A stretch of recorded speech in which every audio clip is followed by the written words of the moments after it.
მოგესალმებით, ეს ვიდეობლოგი მედიატორია და მიანანო ლებანიძე ვარ პროექტის ჯანმრთელობის ფორმულაზე და მის შემადგენელ უმნიშვნელოვანეს ნაწილზე წყალზე ვსაუბრობთ ვიდეობლოგში. Როგორ მოქმედებს და რა გავლენას ახდენს მისი სწორად მიღება ჩვენს ორგანიზმზე, რა არის მარჯნის წყალი და რა სარგებელი მოაქვს ადამიანისთვის.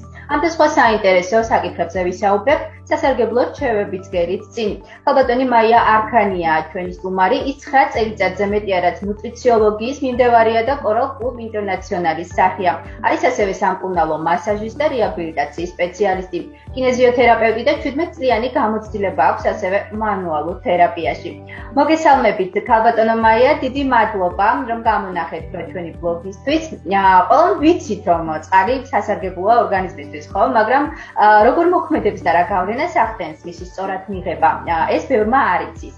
მოდით დავიწყოთ საუბარი თუ რამდენად აუცილებელია ის ჩვენი ორგანიზმისთვის. შეიძლება თუ არა ადამიანისთვის წყლის მნიშვნელობის გადაჭარბებულად შეფასება. მოგესალმებით, მივესალმებით ძვირფას საზოგადოებას. წყლის თემა ეს არის საოცრად ესეთი ღრმა თემა, რომელსაც მეცნიერები ჯერ სწავლობენ. ეს არის ყველაზე ამოუცნობი უბრალოდ ჩვეულებრივი სუბსტანცია, მაგრამ ამავე დროს ყველაზე აუცილებელი, რომლის გარეშეც სიცოცხლე არ არსებობს. ჩვენი ჯანმრთელობისთვის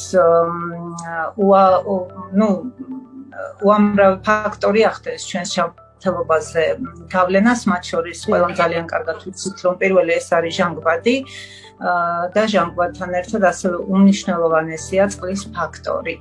თქვენ შეგიძლიათ დალიოთ ან არ დალიოთ წყალი, ამას არავინ მოგკითხავს, მაგრამ არის საკითხები, რომელიც განსჯას არ ექვემდებარება. ეს გახლავთ ის ფაქტი, რომ ადამიანმა დღე-ღამის განმავლობაში 1,5 ლიტრი წყალი აუცილებლად უნდა დალიოს. მის გარეშე არ შეიძლება, რადგან ორგანიზმი დღე-ღამის განმავლობაში გამოყოფს ზუსტად 1,5 ლიტრი შარდს. და თუ ჩვენ ამ სითხეს ჩავანაცვლებთ სხვა სითხეებით, მაშინ ორგანიზმი შეექმნით სერიოზულ პრობლემას, რადგან შარდი სათანადო რაოდენობის არ გამოიყოფა და ჩვენ განვიცდით ამ მომენტში ორგანიზმის დამჟავებას. დიახ, ასევე საინტერესო არის, ხშირად ამბობენ ხოლმე, რომ ბევრი ამბობს, რომ წყალს მხოლოდ წყურვილის შემთხვევაში სვამს და ამბობს, რომ ორგანიზმს როდესაც ჭირდება, ის თავად წყალს და თქვა და არ არის რაღაცა კონკრეტული რაოდენობის მიღება საჭირო. სინამდვილეში წყლის გარკვეული რაოდენობაა საჭირო, ხო, ორგანიზმის სრულყოფილი ფუნქცია. აუცილებლად ეს საკითხი ნამდვილად არ განიხილება, იმიტომ რომ ყველა დანარჩენი სითხე წყლის გარდა მისთვის არის საკვები.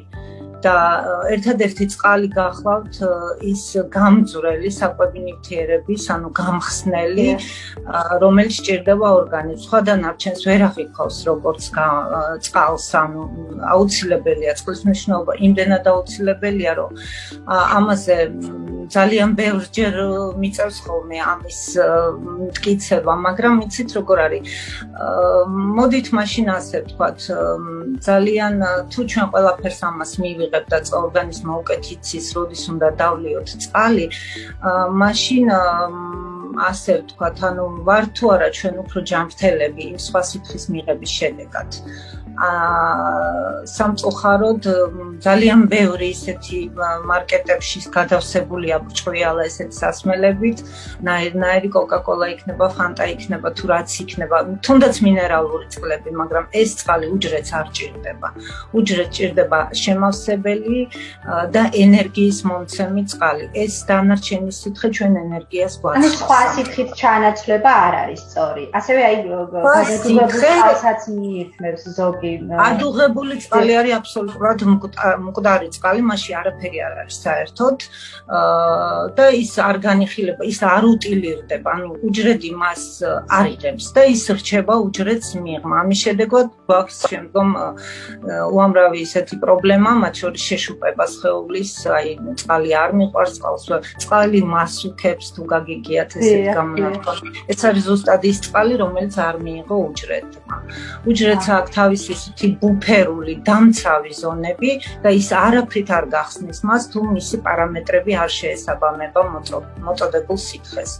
ამიტომ უნდა გვესმოდეს, რომ წყალი არის უმნიშვნელოვანესი.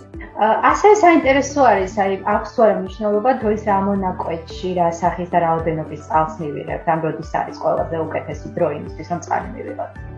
კი, მადლობა ამ კითხვისთვის. ეს არის ძალიან მნიშვნელოვანი და საინტერესო, იმიტომ რომ ნახეთ როგორ არის სეზონურ მიღებასაც თავისი მნიშვნელობა აქვს. წყლის წყალი ზაფხულში აუცილებლად სხვა რაოდენობის უნდა მიიღოთ, ზამთარში სხვა. და ნახეთ დილიდან როგორც კი გავიღვიძებთ, წყალი უნდა მაქსიმალური რაოდენობის მივიღოთ, იმიტომ რომ მას შემდეგ რაც მზე პიკს მიაღწევს, ჩვენ ძალიან გვიჭირს ხოლმე ამის სიცხის გადატანა, ვთქვათ, რომ რთულია ხოლმე ჩვენთვის და როცა დატენიანებული ვართ, ეს უფრო გვიმარტივდება. შუადღეს სიცხის მიღება, წყლის მიღება უნდა შეიზღუდოს და მეტნაკლებად საღამოსაც. ანუ დილიდან უნდა მიიღოს ადამიანმა დიდი რაოდენობით წყალი. იმიტომ ჩვენ ხო აზრად არ მოგვივა, ვთქვათ, ვისაც შეხება აქ მოუწყათ მცენარეები შუაგულ მზეზე, ეს გამორიცხული ან დილას, ან საღამოს უფრო.